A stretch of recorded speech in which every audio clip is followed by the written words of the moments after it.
this morning. We're going to, this afternoon, say so. We have three great panelists. We're going to start off with Neville, who's going to talk about where worlds collide with divorce and bankruptcy. And then number two, we're going to have Professor Lawless talk about one of the hot topics that bankruptcy trustees are wringing their hands over, which is post-petition appreciation. And then number three, we're going to have probably the hottest topic we're going to talk about is how do we deal with the aftermath of Lamy versus the U.S. trustee? How are we dealing with splitting our engagement to have some of the fees paid pre-petition and some of the fees paid post-petition? Without further ado, Neville, why don't you turn to the exciting topic of divorce and bankruptcy? Okay, yeah. The topic is ever unfolding, and the Seventh Circuit recently took on an issue in the case Elizabeth Ann Harshaw versus Donald Wayne Harshaw, 26 F4 68 Seventh Circuit 2022. In that case, the Seventh Circuit Appeals held that a pre-petition award, arbitration award to a debtor's former wife who had lived with him for 16 years after the divorce and had contributed about $435,000 in value and services to the post-divorce relationship was a money judgment and not a property interest, and therefore her claim was dischargeable in the debtor bankruptcy. Some important implications in practice in this case as we dissect it, and they apply when you would seek to protect a domestic contribution award from a debtor's discharge to the extent the award is not within the non-dischargeable umbrella of 5.385, which I think protects domestic obligations. Well, the seminal facts are these: the non-debtor Ann was married to the debtor for 25 years. She obtained a divorce under Indiana law. Post-divorce, though, she continued to take care of the debtor and his relatives for 16 years. The relationship soured again, but there was no divorce law protecting her. So Ann sued the debtor under various equitable theories for the value of her services estimated to be worth $435,000 under Indiana law, including quantum merit and unjust enrichment. The matter went to arbitration, and the arbitrator ruled for Ann and awarded her a judgment of $435,000. And the award required that the judgment be paid from one of three sources. The assignment of the debtor's retirement pension benefits. Two, the Indiana creature called a qualified domestic relations order to be approved by Indiana court, or broad category, any other manner acceptable to both parties. Notably, the arbitration award also contained no express property division, such as ownership of the retirement assets is hereby allocated between the parties as follows, or the transfer of the assets of the retirement account and the arbitration award did not contain that. It did include also an award of post-judgment interest. And thirdly, it stated that the award to Ann was intended to be non-dischargeable in the event of the debtor's bankruptcy, but it did not mandate the specific source of payment of the award. Debtor appealed the arbitration award unsuccessfully and then filed for bankruptcy. In this bankruptcy case, the debtor argued that the arbitration award was dischargeable because it was a money judgment and not a transfer to Ann of a property interest. Ann argued that the award was an assignment to her of a property interest in the debtor's retirement accounts and therefore was not part of the debtor's bankruptcy estate. So perhaps as a result of the property interest theory, and this is critical, Ann did not file a proof of claim in the debtor's bankruptcy case. Bankruptcy court ruled for Ann, the district court reversed, and the Seventh Circuit affirmed the district court, thus overruling the bankruptcy court. The Seventh Circuit held that her claim was not a property interest and was just a mere money judgment, and therefore was dischargeable in the debtor's bankruptcy. In their reasoning, the Seventh Circuit addressed the threshold issue of whether the arbitration award legally fit into a money judgment under state law, in this case, Indiana. In Indiana, the test for whether an order created a money judgment had three factors. One, did the order require the payment of a sum of money? Two, did it state the specific amount? Two, and three, did it include post-judgment interest? By contrast, to create a grant of a property interest, Indiana law looked at several factors, including whether the order expressly allocated property between the parties, two, mandated an in-kind transfer of property from a specific source of property of the other party, and whether it contained a post-judgment interest is typical for creditor. Here in this case, the court found that the money judgment was not a property interest because there was no property division language in the award. There was no mandate for a specific source of payment, and there was post-judgment interest, which is typical of creditor claims. As a money judgment, it was dischargeable because the party stipulated it was not a domestic support obligation under 523.85. And notwithstanding the intent language of the arbitration award, the federal law controls whether that is dischargeable. Ron, should I go into some of the implications of the case and practice tips? Sure, and I'd like you to point out, if the divorce lawyer had talked to a bankruptcy lawyer, what would the bankruptcy lawyer have told him? Absolutely. Would have been a nice fee, I think, Ron. A lot of mistakes here. First of all, the bank's lawyer would have said, pay careful attention to the language of the arbitration award. Don't treat that like it's boilerplate. If your client is seeking to actually get a property interest, have specific allocation and transfer language in the arbitration award itself. Ambiguity is not your friend in this circumstance. Second, don't rely on intense language, non-dischargeability in the arbitration award. For the Seventh Circuit, it was totally irrelevant that the arbitration award said this is intended to be non-dischargeable. Federal law controls, if you didn't satisfy the requirements of 523.85, it wasn't going to be dischargeable. It wasn't going to be non-dischargeable. Most important thing, I think, that the client or that the non-debtor there and her counsel failed to do is they did not file protected proof of claim. Sounds basic, simple, but they didn't do that. They're so confident in their property interest theory that they didn't file a protected proof of claim. You could have filed a proof of claim that said in the event that the property interest is not sustained as a property interest, I'm filing this in the alternative. You know, we can always plead in the alternative so that I can get the rights of a creditor, filing creditor. They didn't do that here. And as you know, with a proof of claim and being a creditor in a case, you have obviously certain rights. Those rights include the ability to participate in distributions in the case. Secondly, and Ron and I have, and every trustee has done this, you can challenge the exemption and try to bring otherwise exempt assets into the estate. The retirement accounts, in this particular case, retirement accounts, retirement accounts generally are heavily protected by state law, but they're not impervious to challenge. I don't know whether these particular challenges were available for exemption, but the point is that Anne precluded, and her counsel precluded herself from even availing herself of those options. The reality is that this, notwithstanding the strong protection for retirement accounts, they have the veil protecting them, or the wall protecting them has been pierced. For example, let's say you have a retirement account as a self-directed IRA, where the debtor has the ability to direct the IRA investments with various sources. There are strong laws in the IRS code prohibiting certain transactions against self-dealing, against transferring the assets to an entity or to an affiliate entity. There are all kinds of rules that govern whether the IRS will continue to respect an IRA as an IRA if those rules are not followed. And there is case law, and every trustee probably has this experience. I certainly do, where you dig into the IRA, to the retirement account, find out whether they were the IRA was handled in compliance with the tax laws. And if you find that it wasn't, then you can argue this is not exempt because it didn't comply in good faith with the tax laws, and therefore it loses its exemption. I did that in a case as a trustee that brought in a significant amount of money to the state, and that those funds were then available for creditors. But Ann's counsel did not even allow for that possibility of challenging the exemption because they didn't file a approval. Very helpful case, important to keep in mind if you're representing clients who are seeking to protect domestic contribution awards that might not otherwise be non-dischargeable on the 523.85, and it's certainly happy reading if you're doing your job. And in terms of divorce law, I don't think either Indiana, Wisconsin, or Illinois recognizes common law marriages. The Hewitt case, of course, in Illinois is the leading case on that.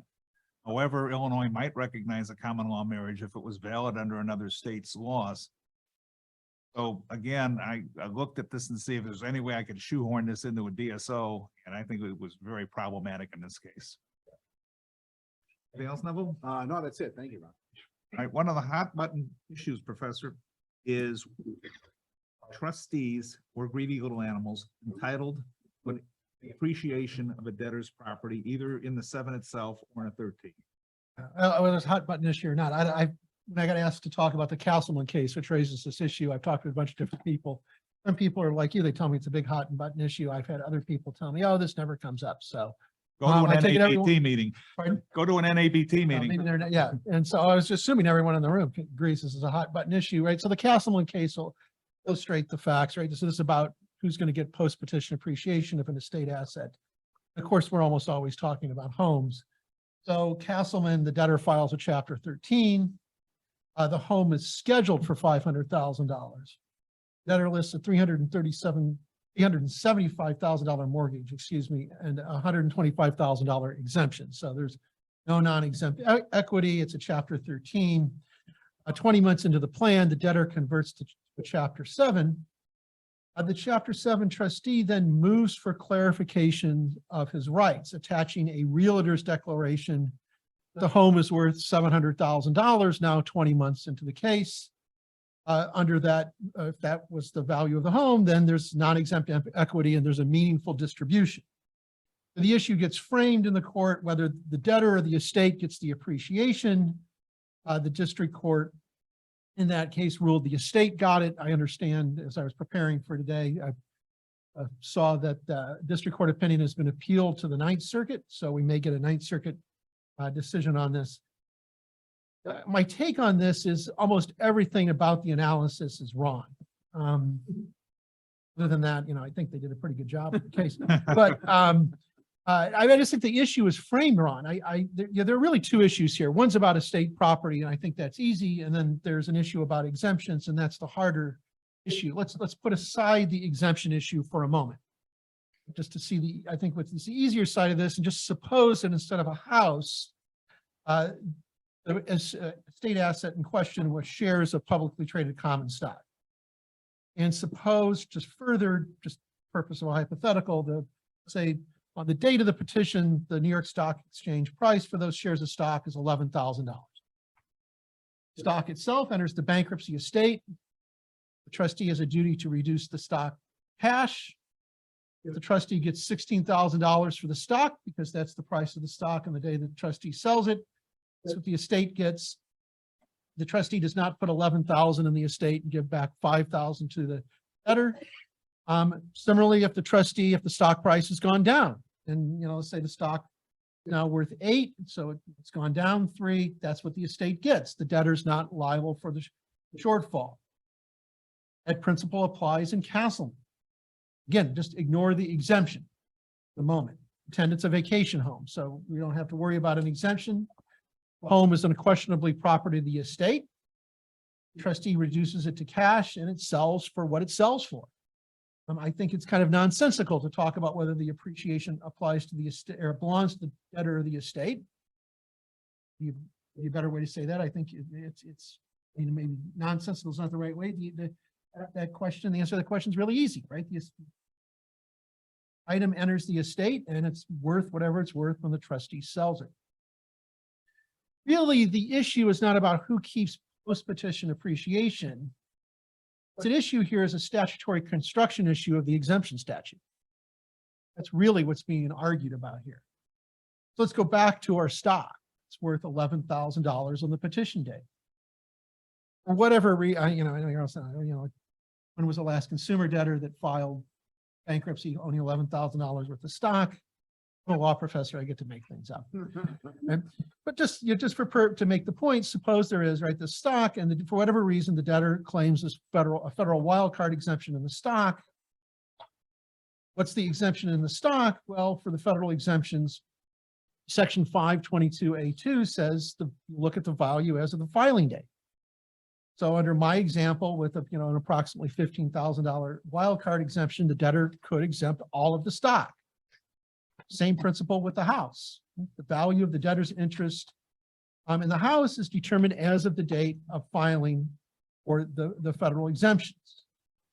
Legal principles are the same, whether it's houses or stock. What's different is that there's not a readily available market price for a particular house on a particular date as there is for stock. If you look at common stock, you look at publicly traded stock, you just it up, here's what it's worth, we know. What's really going on in these cases, like Castleman, is really just an evidentiary dispute. I went back and I looked at the record in Castleman. Somewhat bizarrely to me, everyone treated the realtor's declaration from the Chapter 7 trustee. Maybe Chapter 7 trustees are just to be trusted. But the realtor's declaration is just treated as a factual finding that the property is in fact worth $700,000. Probably a better way to understand this case is that when the realtor said she could sell the property for $700,000 today, we were just really skeptical that the property was worth $500,000 just 20 months before the debtor held the schedules. 40% appreciation in 20 months. Relevant principles are clear. If the property was really worth only $500,000 at filing, then that was the debtor got the exemption. We look at the exemption as of the date of filing. On the facts, that just seems like that's unlikely. So what I really think is going on in these cases is really an evidentiary dispute about what the property is worth as of the time of filing. So, thinking about what do you do if you get a post-petition appreciation case like this? Well, you can go in and tell the judge that, Bob Lawless thinks Castleman is wrong. That'll get you real far. I'm quite sure. But in all seriousness, I think it should be argued as an evidentiary issue for the reasons outlined. Indeed, Trustee Peterson here to my left once made that argument quite cogently here. Case is cited in the materials in a similar fact pattern where a bunch of time had passed. And the question was, everybody agreed the trustee got the exemptions as of the date of filing. And the question was, what was the property worth? And Trustee Peterson asked the court to have experts make that or hear evidence. Well, we didn't even get that far. I mean, first of all, the facts in my case were this was a Chapter 13. And the original schedules, I'll give it a hypothetical number, was $500,000. When the case is converted to a 7, trustee goes out and hires a broker, says, oh, this property is worth $800,000. Trustee got dollar signs in his eyes. Okay, we're going to sell the property. However, the artful debtor's lawyer argues that when you do a Chapter 13 confirmation, and you got to keep in mind for those of you who don't do 13s, that there's maybe 100 of these cases that are going to be heard in a couple hours, sort of like traffic court. The court is making a determination that whatever value the debtor put on the schedules is what the property was worth. We call this the de facto evaluation rule. Therefore, anything that accrued post-petition should go to the benefit of the debtor. And of course, the trial judge did not buy that for a second. The district court reversed and said, yeah, the trial judge really sat down when she signed confirmation order on the 13 and made a valuation that lowball number that the debtor put in Schedule A was in fact value of the property on that day. Now, you think that's right? No, if that case is cited, you can tell the judge Bob Lawless thinks it's wrong. That's two of us. Yeah, that's two of us. So now, that's still not much help. But I guess I will remind everyone, there is no such thing as law of the district, right? That district opinion is not stare decisis on the other district judges in this district or bankruptcy courts, or for that matter, this is the other districts or bankruptcy courts in the 7th Circuit. I think that's wrong. And the other thing to keep in mind is it doesn't have to be a converted case, right? It just could be a case that's been taken a while in the Chapter 7 process. And again, I think it's just an evidentiary issue. And the question is, so what was the property worth at filing? And, for what it's worth, I think the way to resolve this is that the trustee has to come forward with some burden to show what the property's value is at the later date, right? So here is applying to Castleman. The trustee would have to show that the property would sell for $700,000. That is probably enough to put at least a fact question in front of the court is whether the property was really worth $500,000 at filing. It's possible. Sometimes properties appreciate 40% that quickly, but then I think the burden would shift to the debtor to show why the property had increased in value $200,000 in the course of 20 months. In my case, the appellate court ruled that it was res judicata, regardless of what the property was worth on the day of the original 13 petition. bankruptcy court, in confirming that 13 plan, made a finding that was what it was worth, and how dare the trustee challenge it later? Well, two point, again, right? It doesn't have to, your case was a converted 13. This issue can Yeah. arise in non-converted cases. I will dissemble your point and about whether it was an appellate court. It was the district court, if memory serves. So, right, again, right, that is not started. I think it's hard to sustain for the reasons anyone that's in the bankruptcy courts, it's hard to sustain the idea that there's an actual adjudication of the value. So, What about Espinoza? yeah, Espinoza's question- rolling around in the the background. question- Oh, yeah, thank you. Yeah, so the question from troublemaker in the back is what about the Espinoza case and the declaration of exemptions? Actually not sure that that applies here, because the question is not like what was listed on Schedule C, which is, I think, what Espinoza is about. And this case is, everybody kind of agrees what the intention in terms of claiming the exemption. Question is about what the property was worth. And that's not real. Again, the issue in really Espinoza is what was the debtor trying to convey by that comment on Schedule C?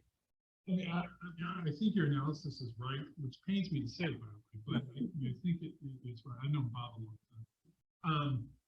But I mean, here's the problem I have. The value you get at the beginning is what the debtor puts in the schedule signed under penalty of perjury. I mean, to say the burden shifts back to the debtor at that point is basically saying, okay, you either go with the lie you made, or you now kind of come clean and be held to have been a liar at the time because you signed something under penalty of perjury. Now, again, you can put all sorts of things in it to say, well, you know, things are different now. I've changed my mind. But that's one problem. Second problem, in terms of what Ron said, I'm surprised that they said res judicata, because it's the same case. It's not res judicata. It would be the law of the case, which has different standards. And third, again, just from practice, when I sat on the BAP in the Ninth Circuit, there was one district in particular where the Chapter 7 trust, the Ninth Circuit at the time, had a rule they called the rule that the appreciation went to the trustee. There was one circuit in which the trustees had a pattern of holding open cases. This is a time of real estate appreciation. Chapter 7 cases for a long time, waiting until the appreciation got to the point, as Ron put it, they saw dollar signs in their eyes. And then they would move to sell the property. Now, again, at that point, they're making a claim that the property the debtor's been living in, you know, is the trustee's property. And the trustee has the property to get in there, to have a realtor take a look at it, to sell it. I mean, that causes all sorts of problems. So Can you we're repeat all on, that? yeah, so we're online. So to kind of summarize, for those online, the troublemaker on the back will be identified as Bruce Markel. I have a question. Yeah, go ahead. Have a break But- on the Zoom gallery. But so I stopped listening after he said I was right. But Consistent. and then a Ninth Circuit precedent was cited, reminding we're in the Seventh Circuit here, of course, and that Ninth Circuit precedent holds no water here. But that's actually a very fair point. As preparing for this, one of the things to keep in mind, and it's the Seventh Circuit is pretty much an open book right now on this issue. That's not true in all circuits. The Ninth Circuit being one of them. You know, as I mentioned, this Castleman case is up on appeal. The Castleman case relies on a Ninth Circuit precedent, which itself relies on a Washington state statute, which has been repealed since then. So we'll see what happens with the Castleman case. The other part of the comment was about trustees holding cases open, something that Trustee Peterson has never done. Oh, Uh, That's for a trustee to do that. fair enough. You have to right? insure it, you have to, maintain it arguably, and if somebody falls and gets hurt, you probably need liability insurance too. The debtor has a move there too, right? The debtor can move for abandonment. And so I think if a debtor is, debtor's counsel is worried about that, then the proper move there is abandonment. And we want to get to Mark, so just, I was, I have. yeah, oh, one more question. Okay, and last question. This topic, so Okay. before you leave, let me, pose the question to you. Now? Yeah. Yep, keep amended the conversion statute and now 13 valuations are not valid in a conversion. Isn't the real issue, is the real issue if post-petition appreciation is a separate and distinct thing, So it's a post-petition asset and not available for the trustee in the conversion. No. So again, right, so think about the stock, right?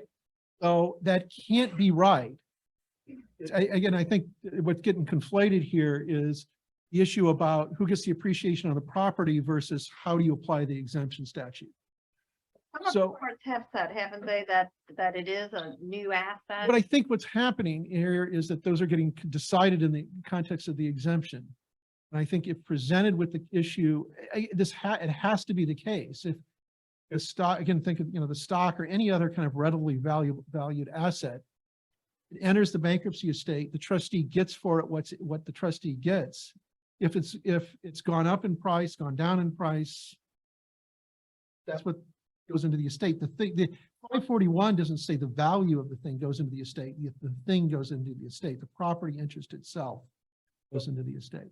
But I gotta tell you, having sat through a lot of these programs on the NABT, Judge Deal will give you a dozen to a dozen and a half cases citing that exact theory that you just said and saying that the appreciation is not property of the estate. Only to be attacked by Judge Thorne, who will tell you that, well, yes, it is. Well, just my last pitch is, I think you fix all this if you think about it as an evidentiary issue. But I want to emphasize that this is an area where the trial courts are all over the place on this. Yeah. And you got to look and probably start from scratch. There's very few jurisdictions where this is stare decisis.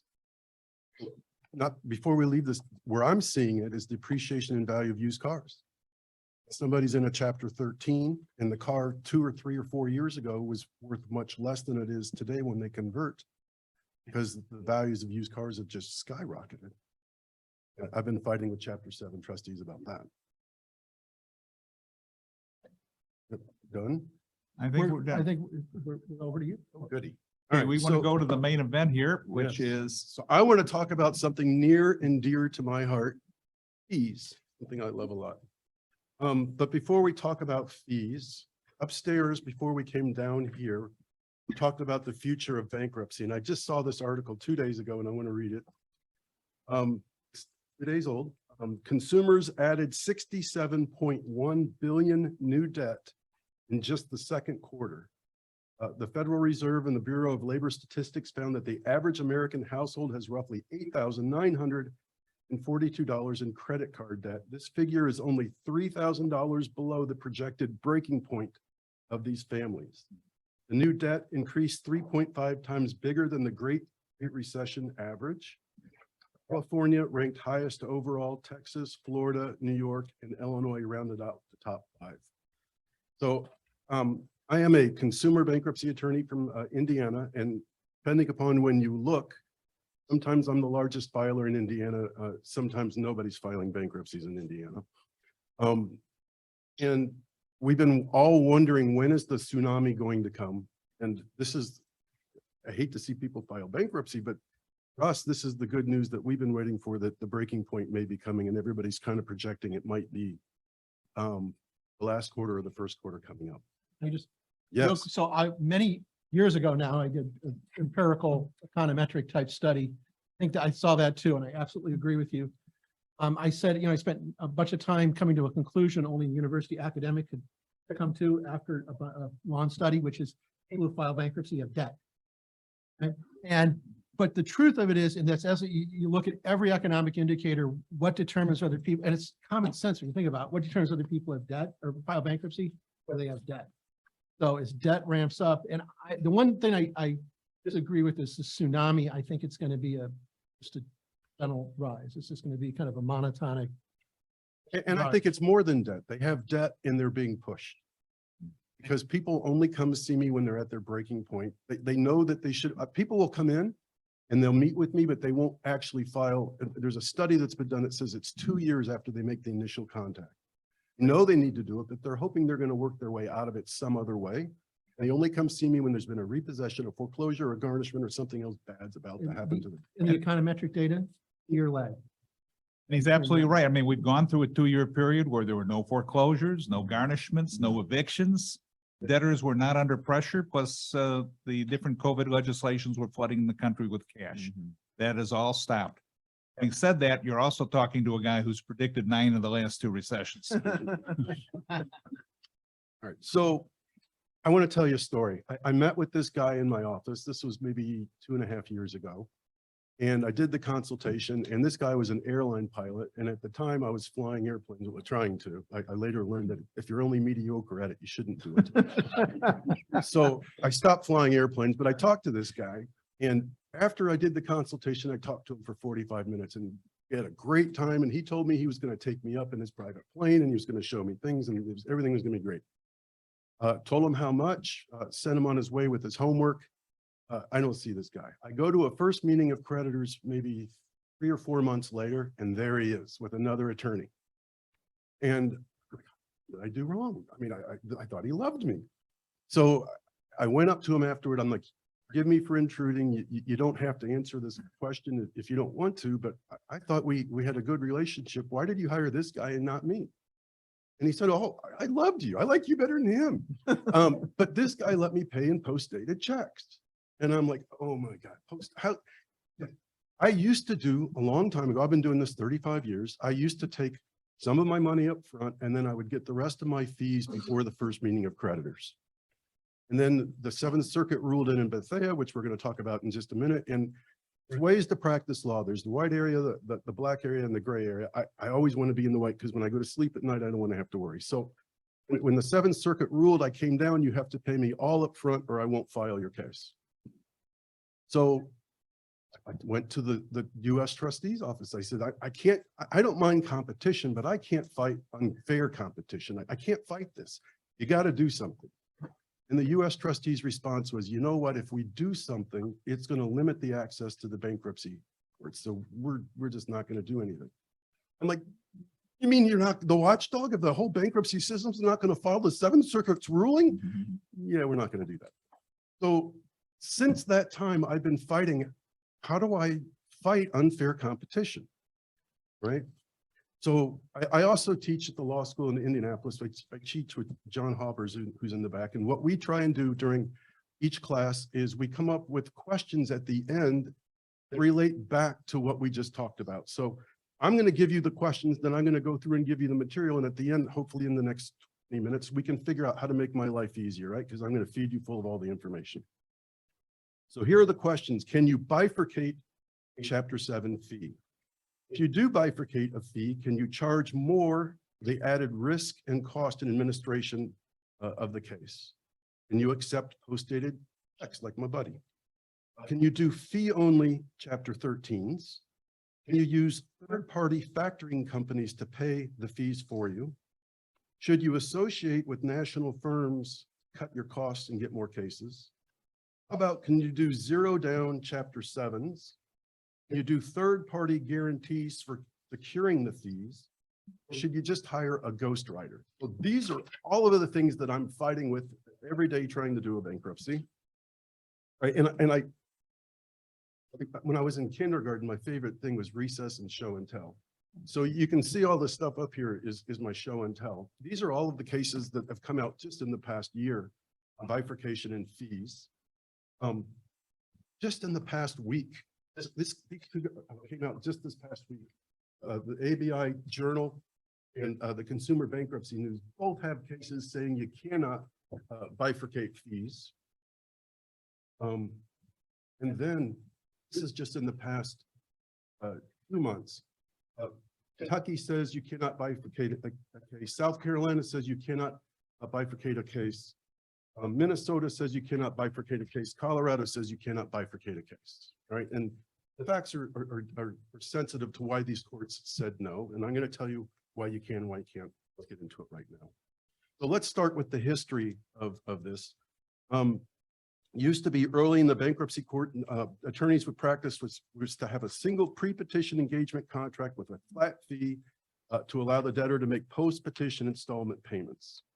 The primary legal issue addressed, and this was a case that happened in Arizona, they wanted to know whether the portion of the fees that were to be paid after the filing were dischargeable. The Ninth Circuit Court of Appeals issued its decision in Hines in 1998. The Hines Court concluded that although the pre-petition engagement agreement was discharged in the bankruptcy and the stay discharge prevented the attorney from enforcing the contract, The attorney still had the viable claim under the equitable doctrine of quantum meruit to continue to collect fees after the filing, right? So let's fast forward 5 years to the Seventh Circuit here in Illinois, the Bethea case. The Seventh Circuit held that Chapter 7 pre-petition debts for legal fees are subject to discharge, and any attempt to collect such fees is a violation of the automatic stay. In other words, 329 of the code does not protect reasonable attorney's fees from discharge. The court ruled that the debtor's attorneys had to refund the debtors any funds collected after the discharge. In my house, there's 2 words you're never allowed to say. You're not allowed to say malpractice, and you're not allowed to say disgorgement. I hate the word disgorgement. In this case, the court rejected the intermediate position articulated in the Hines case. Seventh Circuit refused to distinguish between pre and post work, determining instead that all fees collected afterward violated the stay. So that's when I went to pay me up front or I don't do your case, right? 2 years later, the Sixth Circuit addressed the issue of first impression, held that a Chapter 7 proceeding unpaid petition attorney's fees are discharged. They looked to 523, the non-dischargeable section of the code, and said that's not one of them. Since it's not one of them, your fees are not accepted and they're discharged. Here's an Illinois case 1 year after Bethea. The court found 2 independent reasons for the horrible word disgorgement of fees. First, the law firm was barred by the automatic stay from attempting to collect on any installment payments or services from the debtors for pre-petition claims. Second, the law firm's failure to timely supplement its disclosure and to reveal that it had received $600 fee for legal work representing debtors in connection with the redemption motion. The court stated that the effective fee disclosure by counsel is not a minor defect. Rather, an attorney's failure to provide the required disclosures will alone justify a bankruptcy court denial of all fees. Under 329B, if compensation paid to the debtor's counsel exceeds the reasonable value of such services, the court may cancel the agreement, order the amount considered excessive or to be returned. The requirement underscores the importance of disclosure. The court cannot review transactions between debtor and attorneys that it's not aware of. Right? But what if you made the court aware of it? I mean, there's a lot of people now who are filing their affidavit. Attached to that affidavit is the engagement letter, 15 pages long, and lists 22 things that the debtor is going to do for their fee, debtor's lawyer is going to do for the fee. And what happens after the fact, the debtor comes and sees his lawyer 10 days after the 341 meeting and says, you know, I heard from a seminar I attended that I can contest my educational loan. Is the lawyer entitled to be paid for that, in addition to whatever he got pre-petition? Depends on his contract. What his first contract said he's going to do for him. And it says, if I'm just going to file, can I answer it in just a minute? That's a wonderful question, but I want to get to it Sure, please. when we get to bifurcation. There are some cases, but in 2009, it's an Indiana case. The issue before the court is whether debtor's counsel can contract around its services agreed to provide the debtor in Chapter 7 proceedings, specifically whether the debtor's counsel can permissibly exclude reaffirmation agreements from the scope of its representation. This is from Judge Grant, and I did a ABI seminar with him, sat on the panel right when Bethea came out, and Judge Grant was pounding his fist and he was adamant, you cannot bifurcate fees. If you're in a case, you're in it from, he said from cradle to grave. You're in it, you can't get out. Recently, last May, did a roundtable with Judge Grant. He's the whole 180. He now lets you, he thinks bifurcation is the way to go. Emerson said consistency is the hobgoblin of a small mind. Here's a case from 2003.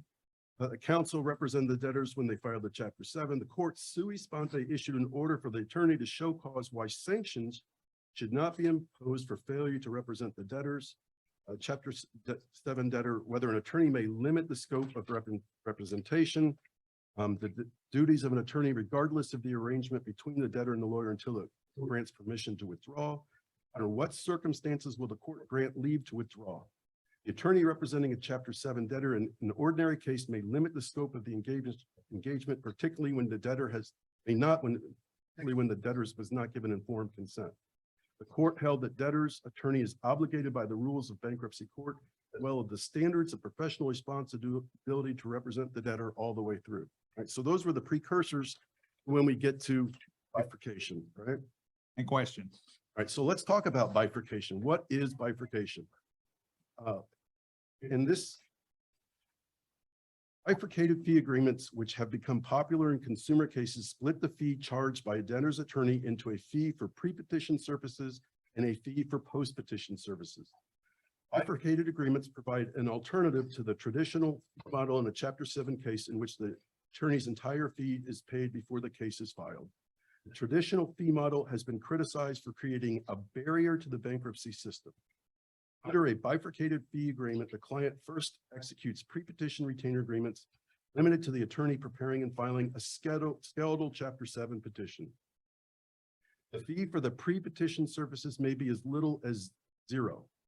Post-petition options will be hiring an attorney under a post-petition agreement, hiring other counsel to complete the case, or proceeding per se. After the petition has been filed, the client executes the post-petition retainer agreement under which the debtor agrees to pay the post-petition fees. Next, the attorney prepares and files the remaining bankruptcy documents. The benefits these types of agreements provide increase access and relief to those in need, must be balanced against the risk of the agreements, if not properly structured, could harm the debtors and deprive them of their fresh start. Additionally, fees for post-petition services must be rationally related to the services actually rendered post-petition so that a flat fee petition fee is not disguised as a method to collect fees pre-petition services. Fees may not be greater. So I'm getting there. Just 98 days ago, the U.S. trustee head office issued its guidelines as to what they're going to do.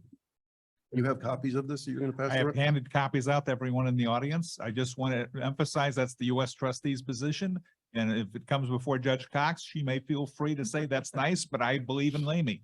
Yeah, so I'll summarize what they're saying. In the absence of contrary legal authority, U.S. trustees will not challenge the bifurcated fee agreements in Chapter 7 cases if the fee is fair and reasonable and proper disclosures have been made. As a starting point, the U.S. trustee's position is absent contrary applicable authority. Bifurcated fee agreements are permissible provided that 3 criteria have been met. The fees charged under the agreement must be fair and reasonable. The attorney must provide adequate disclosures. And the clients must provide fully informed consent. And the attorney must make sufficient public disclosures related to the fee agreements. So now the U.S. trustee's office is saying it's okay. Right?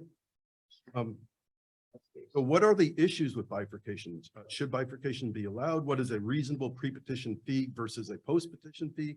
What happens if the debtor doesn't sign the post-petition fee agreement? What disclosures should be made to the debtor about a bifurcated agreement? What disclosures must be made to the court about bifurcated fee agreements and the law firm advance filing fees? Those are all of the issues. The best case in this pile here in my show and tell, the best case that I could find came from Florida, where this judge, I think it was like 32-page opinion letter, set forth, if you're going to do bifurcation, this is how you do it. Oh, this court held that the 2 contract disclosure must set forth separate cover page and clearly explain the debtor's 3 options: continue with the current counsel, proceed pro se, or hire a new counsel. Disclosures to the potential client so they can be adequate must. The potential debtor receives a separate disclosure form. The pre-petition agreement and post-petition agreement are provided at the same time. The pre-petition agreement clearly describes the services that must be performed, which will get to your student loan. The post-petition agreement clearly describes the included services and describes the excluded services. Consequences of the default, whether the attorney's entire fee is reasonable, whether the bifurcated agreement is in the client's best interest, whether the procedure used by the attorney to effectuate the bifurcated agreement was sufficient to establish legally cognizable post-petition obligation. Right? There's another judge, the Florida judge, who went through what is acceptable and what's not. And this judge said that a post-petition agreement signed immediately after the petition filed does not provide the debtor with a meaningful opportunity to consider his options. The courts require some sort of breathing room or cooling off period, and this judge said that a 14-day cooling off period would be proper. So if you're really doing this and you represent somebody and you file a bare bones Chapter 7, and now the court's breathing down your neck because you have delinquencies because you haven't filed the rest of the schedules, and you have to go chase your debtor if on a good day you're lucky to get his tax returns the last 3 months worth of bank statements and their pay stubs, and you're going to have to try and get them to sign a new contract. I think it's going to take more than 14 days to do that. Another problem is, and here, let me read this. This is what one of my competitors is doing. He sent this advertisement letter to one of my clients, and it says $3.99 files your Chapter 7, zero money files your Chapter 13. If he did a $3.99 Chapter 7, the filing fee's $3.38. So he got paid $61 to file a bare bone bankruptcy, and then he's going to have to charge the whole rest for the balance of the fee. There's no way I can even push the button to file a bare bone scalp petition page for $61. So I think this guy would have problems. So, And that doesn't count the $50 you paid for the credit counseling. or the credit report that we have to do to put into the schedule. So what am I doing? So I was all I set. was gonna ask you that question. So I'm getting slaughtered. If there's actually somebody to file bankruptcy, I don't stand a chance if I tell them I want all my money up front. So what I was going to do is I was going to join the rest of everybody else and go to a bifurcated fee agreement. But if I was going to do it, I wanted to make sure I did it right. So we had the head of our disciplinary commission in Indiana for, I think he was there for 30 years. He recently retired. He's doing side work. And I said, would you be willing to write an opinion letter as to whether or not you believe bifurcated fee agreements are acceptable in the current world? And as part of my materials, I attached his opinion letter. I think it's some 40 pages long, I think. He does a way better job of describing the state of the world than I've done in my past 20 minutes. But what I was going to do is I was going to file a bifurcated case, and then I was going to sue myself in bankruptcy court to hold myself in contempt to see whether or not, Judge Carr? yeah, don't comment, to see whether or not what I'm doing is acceptable. And I was going to use him as my expert in the case. And just as I was about to take my first case, I had it all lined up. All these other bifurcated fee cases came out saying, no, no, no, no. So now I don't know what to do, but I know I certainly don't want to take 1,000 cases in a year. There is such a thing. And then find out that all 1,000 of them were bad. And I have to use that horrible word to give the money back, the post-petition services. So I'm still debating whether or not I'm going to go to the bifurcated fee. Mark, can I just ask a question? When we as Chapter 7 trustees had issues with compensation, we eventually decided we just had to go to Congress. So if you were testifying to Congress and you were looking for a legislative solution to this rather than your very creative suing yourself solution, what would you want Congress to do? I mean, well, when I say that, recognizing that there may be some competing policies here, and if you have is it as plain as simple as only one way of looking at it, or is there a way of resolving this that adequately reconciles potentially conflicting concerns? So what they need to do, they need to do two things. They need to go to 523 and make attorney's fees accepted from discharge. It's the same way they should do it with student loans. A little simple. That would do that, then we could take our payments after filing, and everybody would be on the same even playing field. I know we have at least one dissenter in the room on that, but Who's that? well, same troublemaker as before, right? Got it there. But yeah, now you're gonna get called on. I'm not gonna look at him. So I mean, so the Consumer Bankruptcy Reform Act was introduced 2 years ago, would have allowed him to be paid through the plan. I have reason to know that that bill will likely be reintroduced, and there'll be a different mechanism, which is just simply to allow a petition contract to be enforceable for a year, to be enforced through the bankruptcy court. And so, I know there's probably lots of different views on This was the bill that would have created Chapter 10. But for those of you who are active on the political front, you know, even if you don't agree with the entire bill, parts of it may sometimes get pulled out and enacted into law. So this is something in your capacities on committees and attorneys groups to advocate for.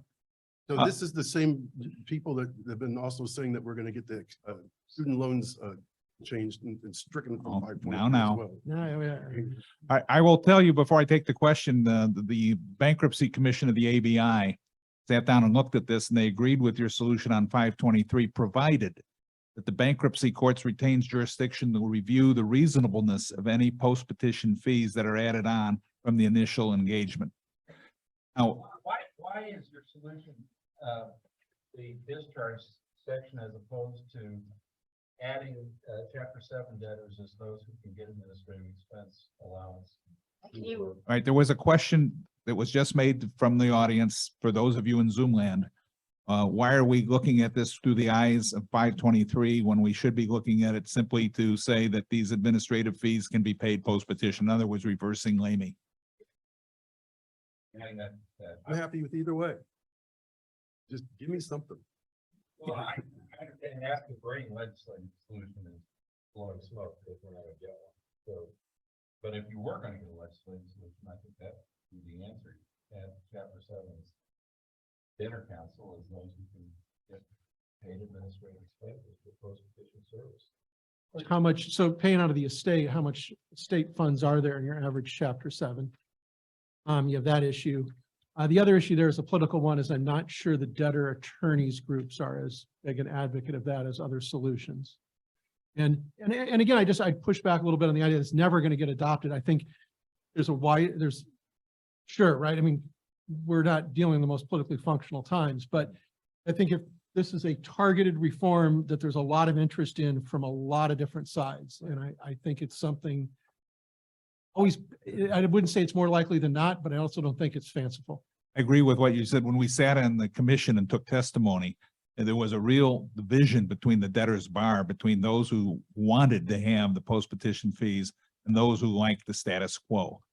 And so there's NACBA. I don't know how they're going to ultimately come down on this, but this is the debtors lawyers are not necessarily in agreement with each other.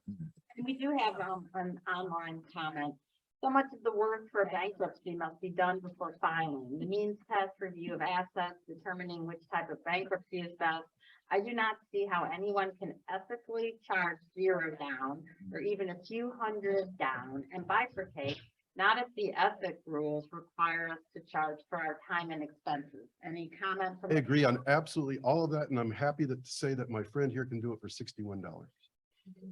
So I have other friends around the country, other bankruptcy nerds that we talk all the time, and they've gone to the bifurcated fee agreement. And he says, well, geez, it's so hard to monitor this. I have some person in my office I had to hire as a bookkeeper to make sure that we track and that we're getting paid for all of these fees and we get the contract in, because I had to hire that person to do that. So I had to charge more money for somebody who doesn't pay me all up front.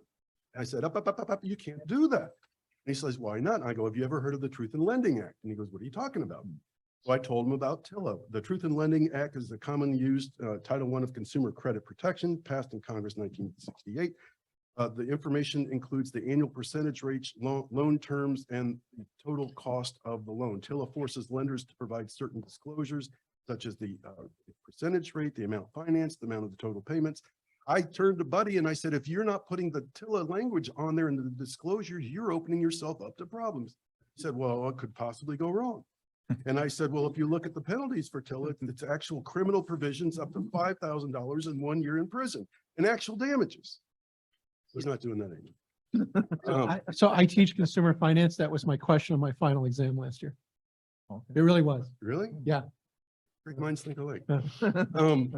So then I have my friend in Atlanta who's fighting with this firm, and he's always whining and complaining because he's doing the bifurcated agreement, but he's fighting this firm whose name I won't mention, and they use post-dated checks. Person comes in, they take all of the post-dated checks going 6, 7, 9, 10 months, file the bankruptcy, and then after the filing, they go and just cash the checks. They went in front of their judge, and their judge down in Atlanta said, that is perfectly fine. If you don't do that, these are going to limit people's access to the bankruptcy courts.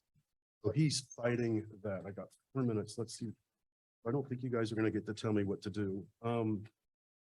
I want to just talk about two other little problems when we're talking about fees and competition. This is one of my favorite cases that I've ever read. It came out 6 months ago, 196 days ago. National bankruptcy law firm based in Chicago has been ordered by the bankruptcy judge in Alabama to pay civil penalties of $500,000 and disgorge all fees received in 87 cases, which I calculated to be another $130,000. The bankruptcy judge in the Middle District of Alabama said that this law firm engaged in the unauthorized practice of law in these 87 cases. Issued a show cause naming the Chicago firm and a local firm that was doing the business. They were doing it was under Upright. Said Upright does business throughout the United States, filing consumer bankruptcy cases through the local lawyers who call themselves partners. In his order to show cause, the judge questioned whether these local lawyers were actual partners of the firm. The order also questioned whether Upright's practice standards were satisfactory. He noted that Upright has about 105 people working in the Chicago office and that noted none of them were practicing or working in Alabama. Prospective clients first interact with the firm through an online chat or telephone call. This interaction necessarily involves analyzes the provisions of the legal advice by the staff, and the majority of whom are not licensed attorneys. Upright contends that their Alabama lawyers are partners. Local attorneys sign a limited partnership agreement that gives them no right to participate in the management of the company. Perhaps the biggest issue with Upright's business model is that the non-lawyer staff in Chicago, hundreds of miles away with no effective supervision or practicing law, bankruptcy cases in Alabama. And there were several other courts in this country who also hit Upright for the same thing in different jurisdictions. Yes, but they didn't say what this judge said. I got to read what this judge said. After 7 days of hearings, the judge observed that Upright lawyers and personnel had a cavalier attitude regarding their work product. The Alabama attorneys seemed disengaged regarding the Upright clients and blamed Upright's business model for fostering an environment of confusion, incompetence, and apathy. So the U.S. trustee got involved and asked Upright about somebody that was about to lose their house to a sheriff's sale. Upright responded to the trustee's warning that the debtor may be in danger of losing their home by saying blah, blah, blah. In the 32-page opinion, right before the judge issued her sanctions, she said that Alabama lawyers are true partners and that the bankruptcy administrator is making much to do about anything. She said, you know what, blah, blah, blah. I'm going to order you to pay $500,000 and disgorge 130. So she got her blah, blah, blah in. Other things in my 1 minute. I just get calls every day from these new companies that are springing up that are offering to factor the fees. In the opinion letter, my attorney, ethics attorney says that he believes he talked to this factoring company. It's called Fresh Start Funding. He talked to their attorney, went through the whole contract, and in his opinion, he thinks it would be okay to factor the fees by using this, which surprised me. Still haven't made that jump yet either. There's some reported cases saying that that's a non-starter. Yeah. If you read his analysis,